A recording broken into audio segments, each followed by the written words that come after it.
Hello everyone. तो शुरू करते हैं आज का अपना सेशन, जिसमें हम लोग पढ़ने वाले हैं पेरियोडिक टेबल का। ये नेक्स्ट वीडियो है जिसमें हम लोग पेरियोडिक टेबल के क्वेश्चंस करने वाले हैं। इसका फर्स्ट पार्ट आज ही अपलोड हो जाएगा चैनल पे, आप वहाँ से देख सकते हैं।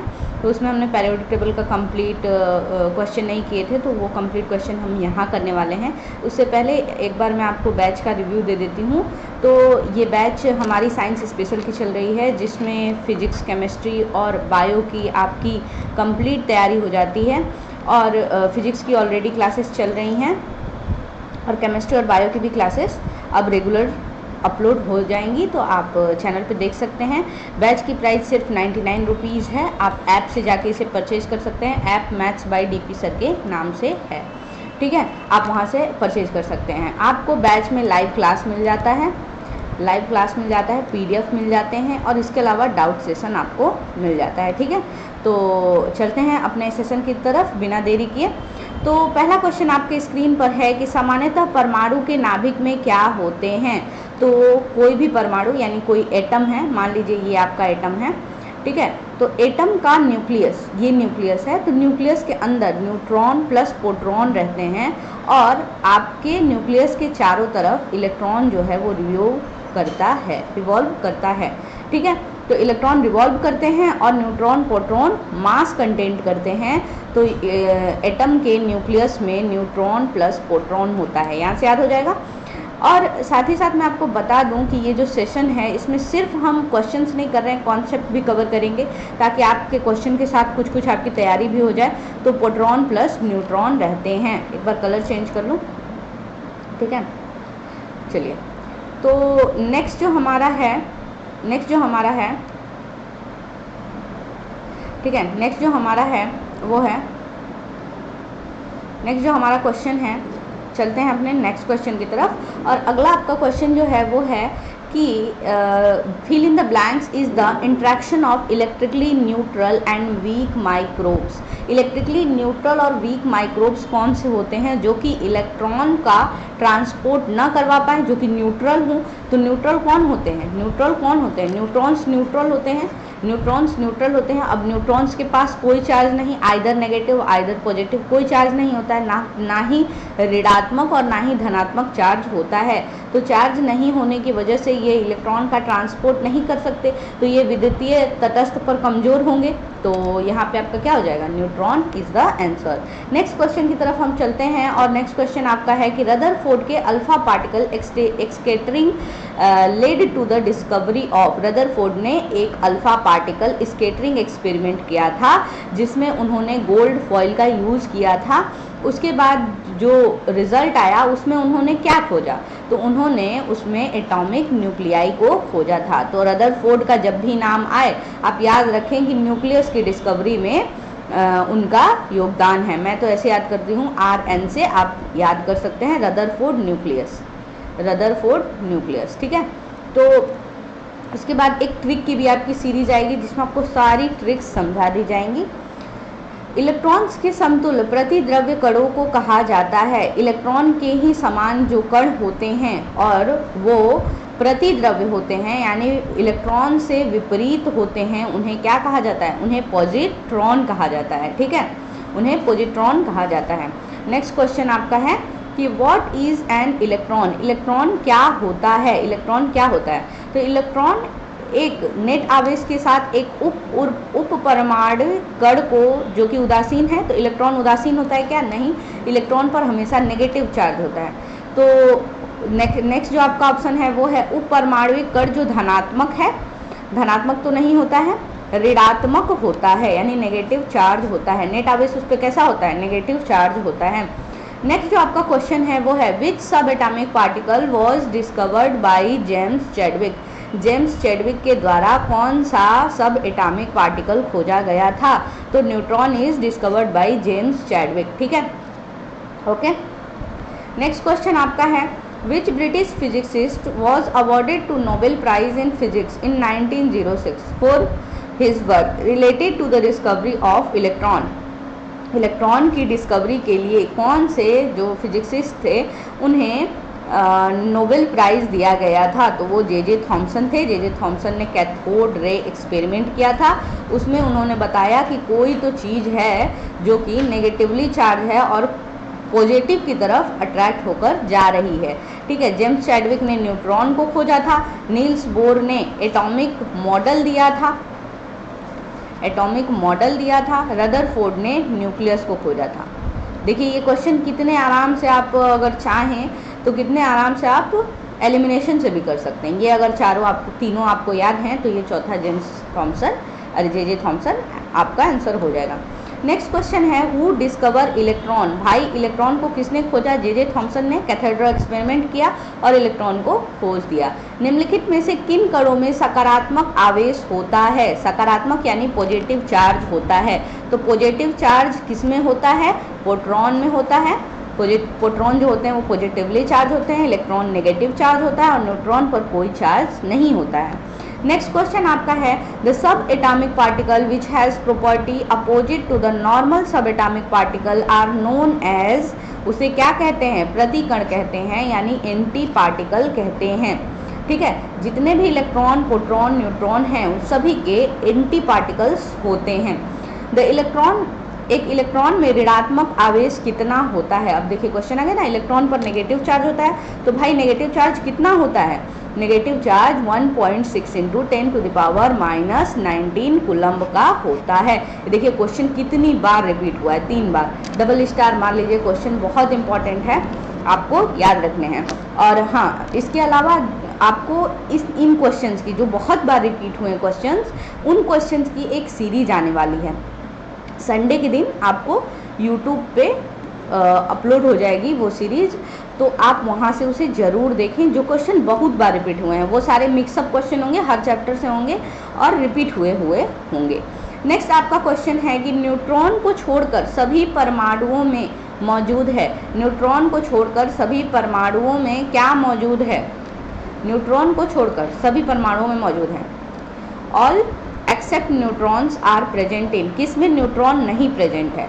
तो भाई ये क्रोमियम है, कार्बन है, मैग्नीशियम है और ये हाइड्रोजन है। तो हाइड्रोजन में न्यूट्रॉन नहीं प्रेजेंट होगा क्योंकि हाइड्रोजन 1 नंबर पर आता है, हाइड्रोजन 1 नंबर पर आता है। ठीक है, इसके अलावा क्वेश्चन है, neutrons are present in the nucleus of all atom except hydrogen. देखिए क्वेश्चन कितनी बार रिपीट हो रहा है। ऐसे क्वेश्चन आपको संडे के दिन मिलेंगे देखने को। ठीक है, विच एटम इज नॉट अ सब एटॉमिक पार्टिकल। कौन सा एटम सब एटॉमिक पार्टिकल नहीं होता है? कौन सा एटम सब एटॉमिक पार्टिकल नहीं होता है? तो इसमें से कौन सा सब एटॉमिक पार्टिकल नहीं है? तो सब एटॉमिक पार्टिकल 3 हैं, प्रोटॉन, इलेक्ट्रॉन और न्यूट्रॉन। तो कौन नहीं है? जीनॉन इज नॉट अ सब atomic particle, xenon is a gas. Proton में धनात्मक आवेश कितना होता है? जितना ऋणात्मक आवेश इलेक्ट्रॉन में होता है उतना ही धनात्मक आवेश प्रोटॉन में होता है। तो ये हो गया 1.6 इंटू 10⁻⁻19 कूलम्ब। नेक्स्ट क्वेश्चन है आपका, कैथोड रे एक्सपेरिमेंट कौन किया था? तो अभी मैंने बताया कि जे थॉम्सन ने किया था और इलेक्ट्रॉन की डिस्कवरी दे दी थी। नेक्स्ट क्वेश्चन आपका है कि Rutherford atomic model does not describe. Rutherford का एटॉमिक मॉडल क्या नहीं डिस्क्राइब करता है? नाभिक की उपस्थिति, हाँ भाई डिस्क्राइब करता है। चार्ज ऑफ एटम, ठीक है, एटम पर चार्ज, हाँ एटम पर चार्ज भी डिस्क्राइब करता है क्योंकि वो न्यूक्लियस को खोजे थे, तो न्यूक्लियस पर ओवरऑल जितना चार्ज था उसको उन्होंने फाइंड किया था। तो परमाणु स्थायित्व यानी परमाणु की स्थायित्व को नहीं खोजा था। ड्यूरेबिलिटी ऑफ एटम को उन्होंने नहीं खोजा था। नेक्स्ट क्वेश्चन आपका है, रदरफोर्ड परमाणु मॉडल में अल्फा कण पर रदरफोर्ड परमाणु मॉडल में अल्फा कण पर प्रक्षिप्त किए जाते हैं। किस पर प्रक्षिप्त किया जाते हैं? मैंने बोला था गोल्ड फॉइल का यूज किया था उन्होंने। ठीक है, नेक्स्ट क्वेश्चन है आपका, what was discovered as a result of Rutherford experiment of. Rutherford के एक्सपेरिमेंट के चलते न्यूक्लियस ऑफ द एटम को खोजा गया था। नेक्स्ट क्वेश्चन आपका है, in the Rutherford experiment alpha particles are defined as a thin. Thin किसका यूज किए थे? भाई बार बार क्वेश्चन आ रहा है, गोल्ड फॉइल का यूज किए थे। ठीक है, तो ऑप्शन आपको दे देगा, एल्युमिनियम यूज किए थे, गोल्ड यूज किए थे, सिल्वर यूज किए थे। ठीक है, ये क्वेश्चन आपको दे देगा तो आपको क्या लगाना है? गोल्ड। ठीक है, क्या लगाना है? गोल्ड। ये क्वेश्चन बार बार आया है इसीलिए मैं इसको यहाँ पे बता दे रही हूँ। नेक्स्ट क्वेश्चन आपका है कि बोर के एटम के मॉडल की अभिधारणा के अनुसार क्या होता है जब एक इलेक्ट्रॉन ऊर्जा के फोटोन को अवशोषित कर लेता है? तो देखिए भाई, यहाँ पे आप देख लीजिए, ये है न्यूक्लियस जिसमें है प्रोटॉन और न्यूट्रॉन, ये है हमारा सेल।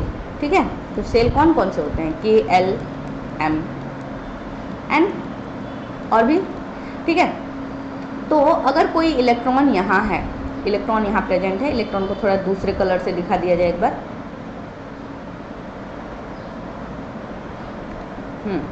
ये आपका इलेक्ट्रॉन है ब्लू वाला।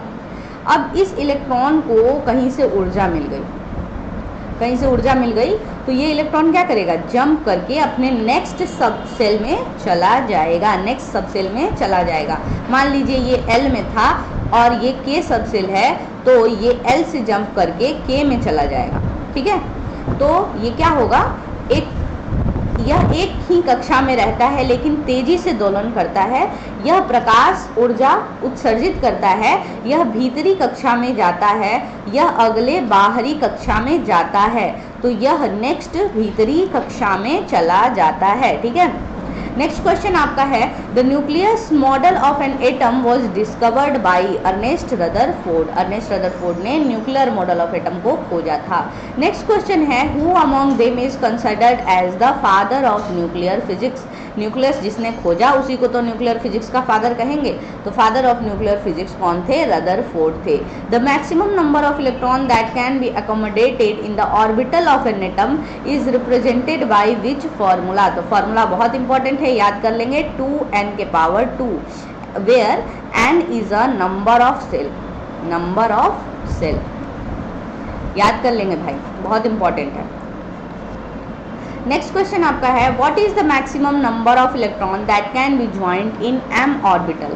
तो यहाँ देखिए ध्यान से, K, L, M, N ये क्या है? सबसेल हैं, 1, 2, 3, 4, यानी m जो है वो कितने नंबर पे आ रहा है? 3 नंबर पे आ रहा है। फॉर्मूला क्या होता है? 2 इंटू n का स्क्वायर, 2 इंटू 3 का स्क्वायर, तो ये हो जाएगा 18। तो 18 आपका कौन सा ऑप्शन दिख रहा है? 18 इज अ सी ऑप्शन, तो सी आपका आंसर हो जाएगा। Number of electron that can be adjust in the m surface of subshell is?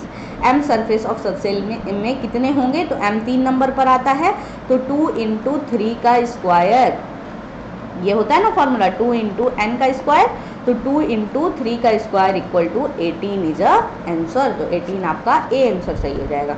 Next question है n is the number of electron in the shell that can be adjust? n जो है number of सब cell है, तो देखिए K, L, M, N ऐसे ही solve करना है।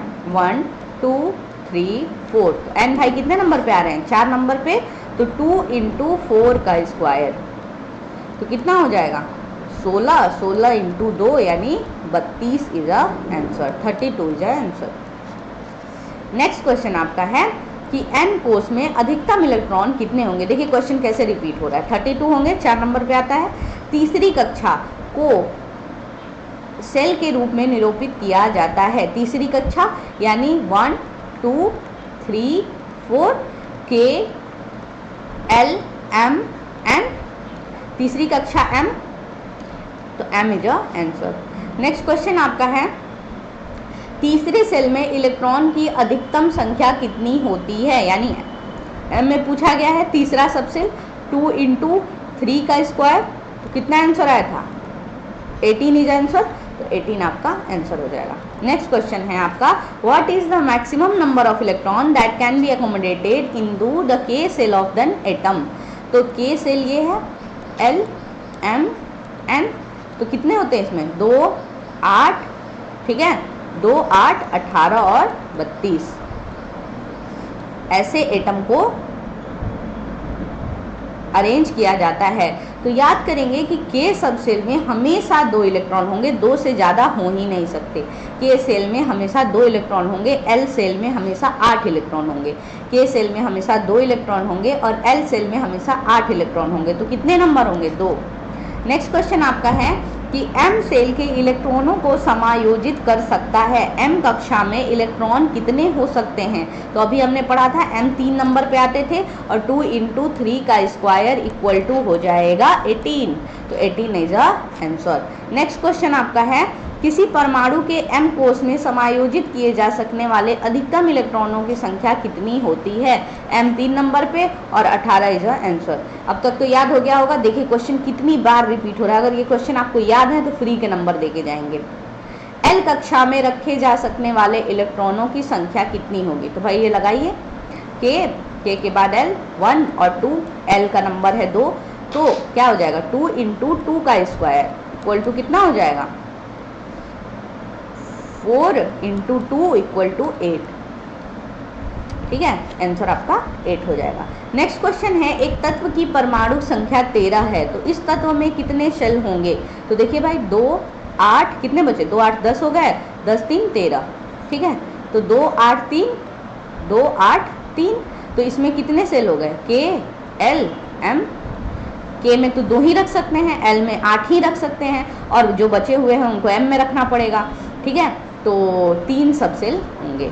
नेक्स्ट क्वेश्चन आपका है, तो ऊर्जा के चतुर्थ स्तर में समायोजित की जा सकने वाले इलेक्ट्रॉनों की अधिकतम संख्या कितनी होगी?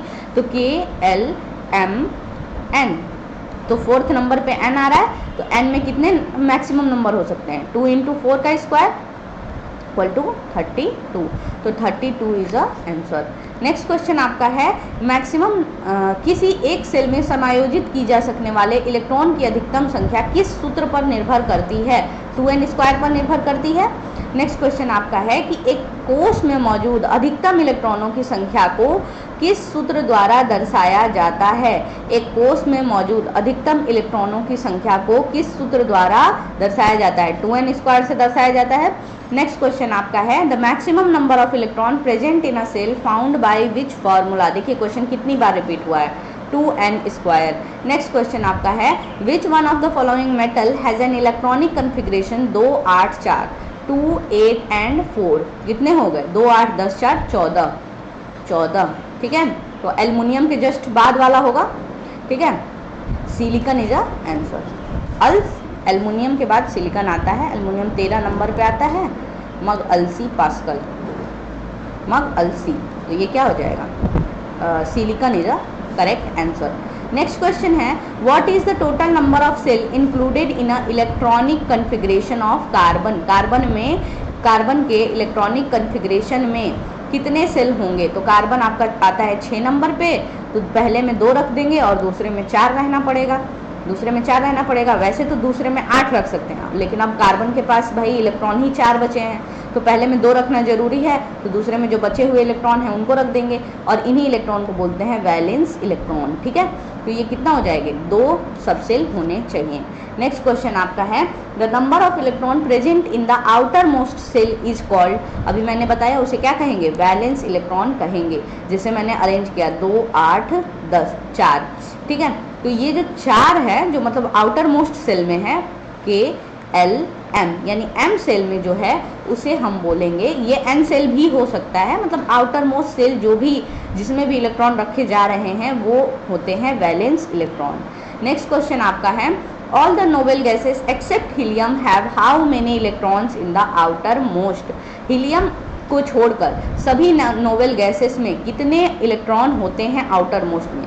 तो जब भी कोई नोबेल गैस होता है तो उसके आउटर मोस्ट में 8 इलेक्ट्रॉन होते हैं, तभी वो नोबेल गैस हो सकता है, एक्सेप्ट हीलियम को छोड़कर। ठीक है, तो देखिए 2 8 8 वाला जो भी कन्फिग्रेशन होगा वो नोबेल गैस होंगे। वो क्या होंगे?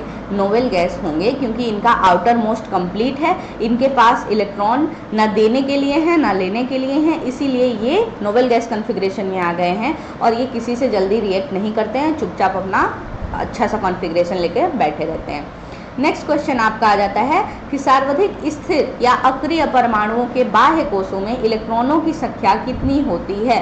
तो जो भी what is the number of electrons in the outermost shell of the most stable और इनर्ट एटम? 8 होगा मोस्ट स्टेबल और इनर्ट एटम में। The electronic configuration of an element is 288 to which group it belongs to. 288 है तो ये किस group से belong करेगा?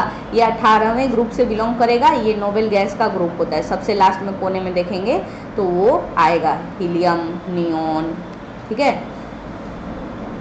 ऑर्गन, क्रिप्टन, ये सब आएंगे, ठीक है। ये 18वां ग्रुप होता है आपका। नेक्स्ट क्वेश्चन आपका होता है the electronic configuration of an element is 285। What is the name of the element? 285 है भाई, मतलब 15, टोटल 15 नंबर पे कौन आता है?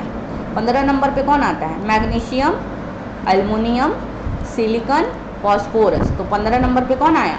Phosphorus is a correct answer. Next question आपका है इलेक्ट्रॉनों की वह अधिकतम संख्या जो बाह्यतम कक्षा में रह सकते हैं उन्हें कहते हैं। कितने रह सकते हैं बाह्यतम कक्षा में? 8 रह सकते हैं मैक्सिमम नंबर।